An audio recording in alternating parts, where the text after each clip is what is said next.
The rest of us from the African continent, we've always been in the corner of problems and victimhood. We don't want to be in that corner anymore. We want to be at the table where we are all looking for solutions.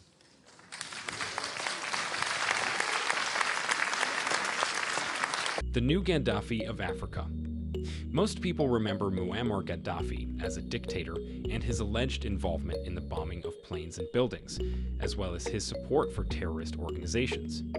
But what they forget is that he was also an inspiring leader who defied the world's major powers, stood with marginalized nations, and propagated his visions of a united Africa, with one government, one currency, and one military to reverse Africa's asymmetrical position in the global order.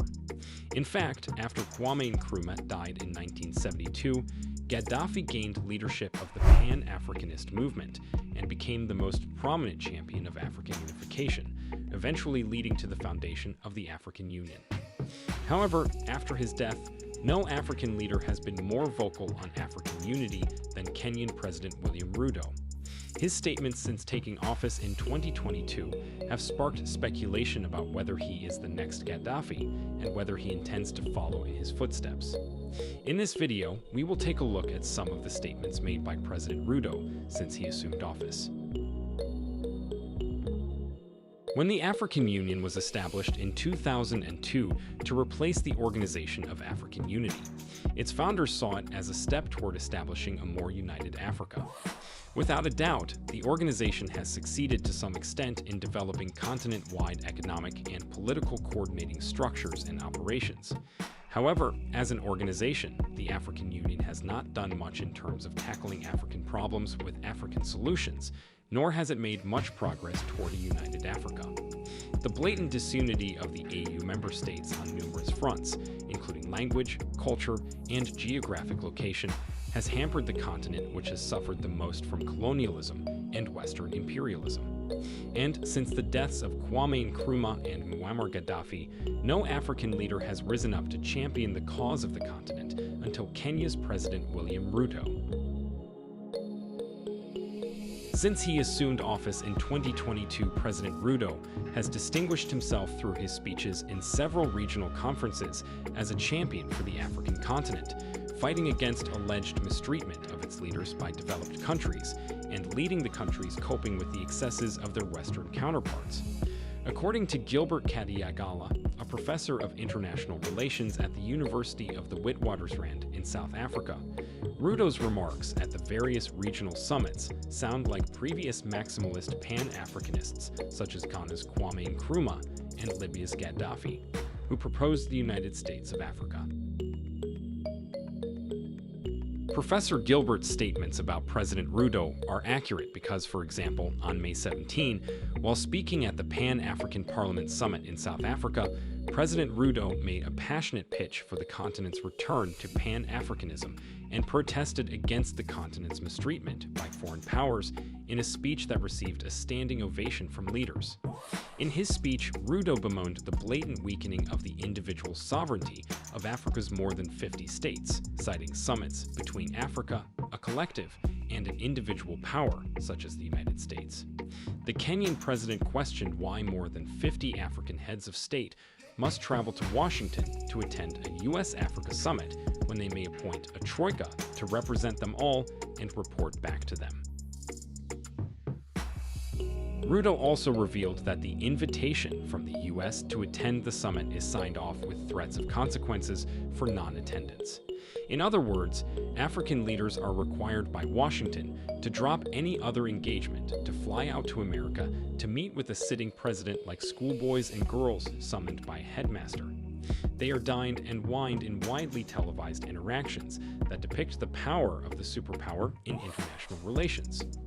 Worse, he claims, the presence of African leaders at these global conferences has been reduced to mere photo sessions in which more than 50 of them, dressed in suits and costumes, are lined up in a long queue towards a single microphone, where they are each given a minute and a half to speak. This treatment of African leaders, he added, is unacceptable, and that all AU heads of state have decided that from now on, any engagement with partners must be an engagement of equals.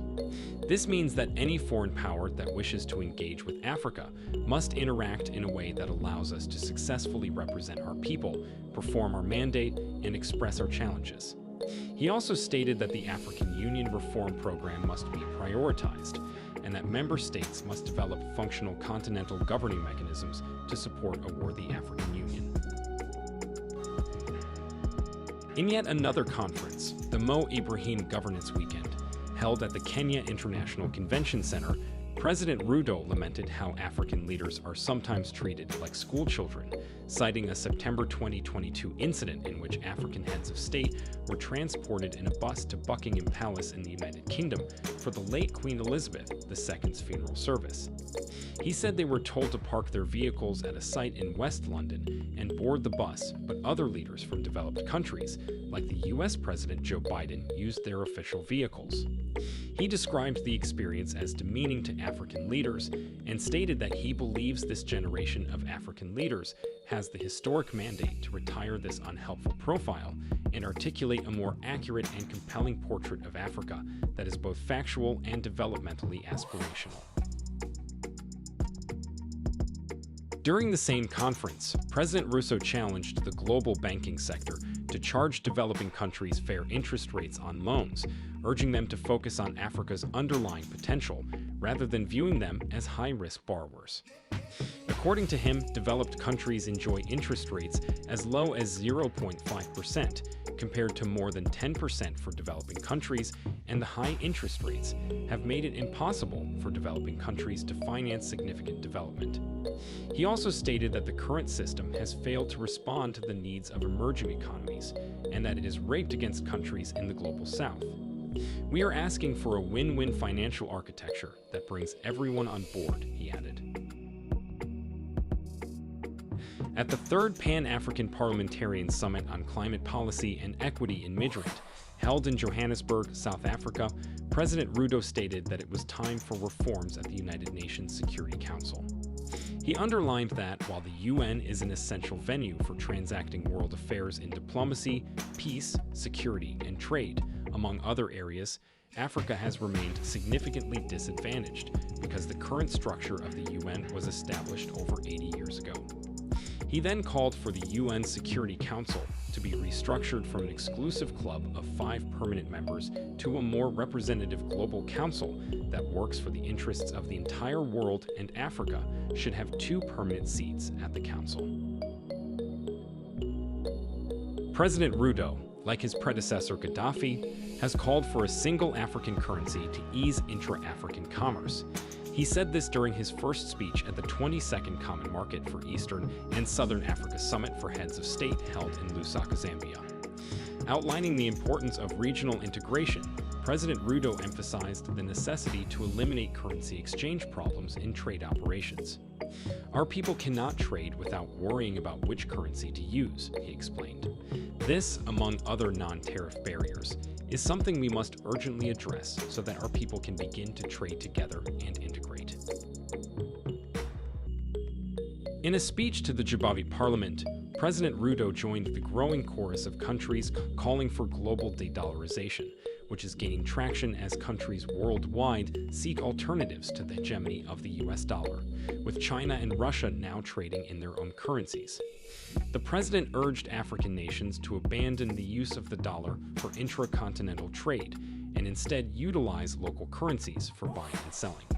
He emphasized that the African Export-Import Bank, Afreximbank, has established a framework that allows traders on the African continent to conduct business in their various local currencies.